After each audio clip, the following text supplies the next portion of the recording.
Okay, I'm a director of a small consultancy called SP Solutions. We work across social care, housing support and criminal justice. And I guess most of the work that we do is with local and central government around commissioning, system redesign, strategic review of how money is being spent. So I suppose the interest in PbR has come from a commissioning perspective mainly. I think specifically we've been involved in a few PbR projects over the years. One of the main projects, which was we were working with the South London Borough in relation to the Justice Reinvestment Pilot that are being run by the Ministry of Justice, and that involved a lot of discussions with the Ministry of Justice about what kind of metrics they should be using to measure this performance, and then and what the nature of the contractual relationship should be. Further developing from that, we were involved in the commissioning of a number of reoffending services on a PbR basis that were focused, paid partly on whether they were effective in reducing reoffending. Outside of the criminal justice field, we done quite a lot of work in other fields.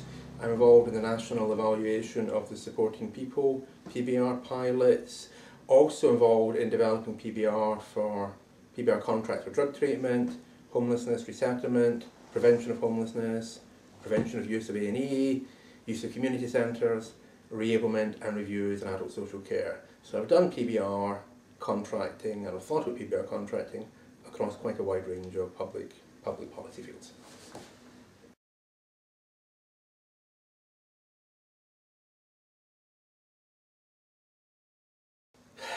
I think there's no doubt that payment by results is one of those things that can be done well or can be done badly. It is, to do it well, there are quite a lot of conceptual hurdles and that you need to think through, quite a lot of things that there are pitfalls in the process. I would pick out four things in relation to criminal justice I think are critical for designing a good PbR contract. It seems to me there needs to be an absolute focus on whether the commission service has been effective in reducing offending. It feels a very obvious thing to say, but it isn't about have you got the person housed or does the person feel better. It's has what you've done helped to reduce offending. There is an argument about whether your measure for reducing offending should be binary or frequency, and that's a debate that will go on forever, one suspects. There is also a legitimate argument about what baseline you're measuring the reduction from. However, the criminal justice sector is quite data rich in this field. There's a lot of information around reoffending rates, both for individuals through Ogre scores and national statistics. So it seems to me the construction of a baseline is not an insoluble problem.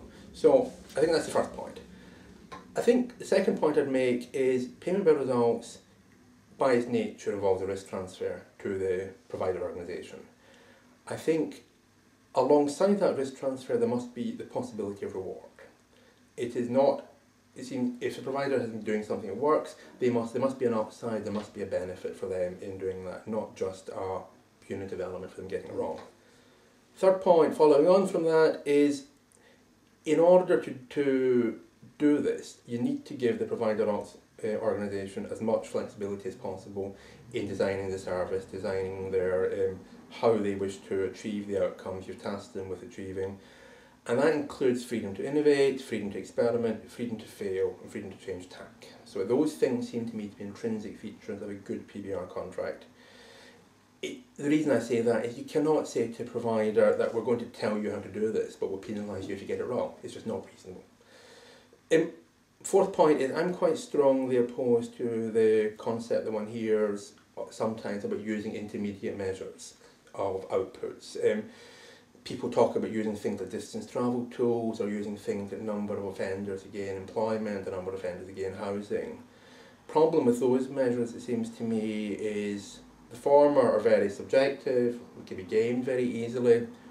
Both types of measures aren't necessarily telling you whether the ultimate objective is being successful.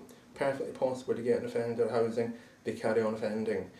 And it seems, and also there's a danger of perverse incentives. If you're focused on particular outputs, then you might not put in the intervention that is designed to stop that person offending, that will be successful in stopping that person offending.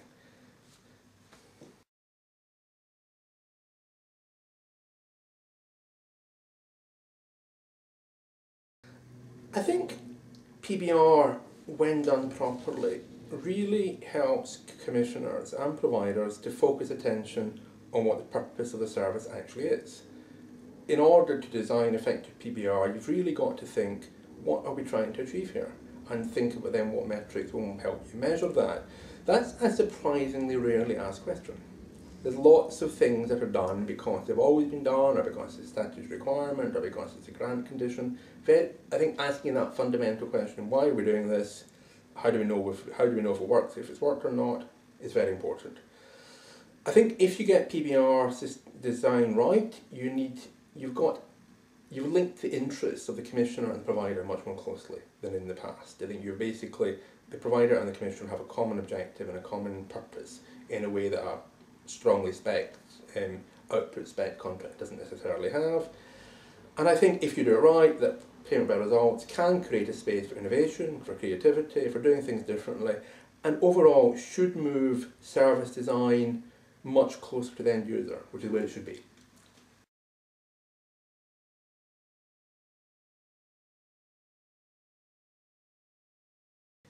I think from a commissioning angle, it's a different way of commissioning. It is a much more, and that requires a cultural shift on the part of both commissioners and providers.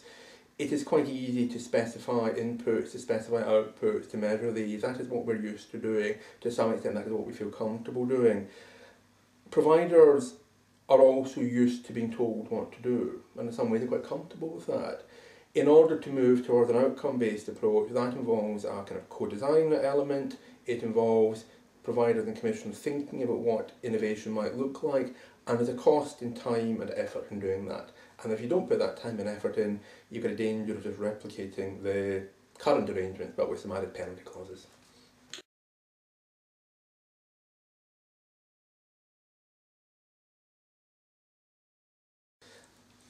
It's got to be, hasn't it? I mean, I think it's got to be, and I think it should be. So I'll nail my colours to the mast there. The reason I would say it has to be is there is no money. And there's no money in public sector, and there will not be any money in public sector for many years, if ever. In that context, it is very easy for services that are preventative in nature to be cut, because their immediate benefits are not immediately apparent.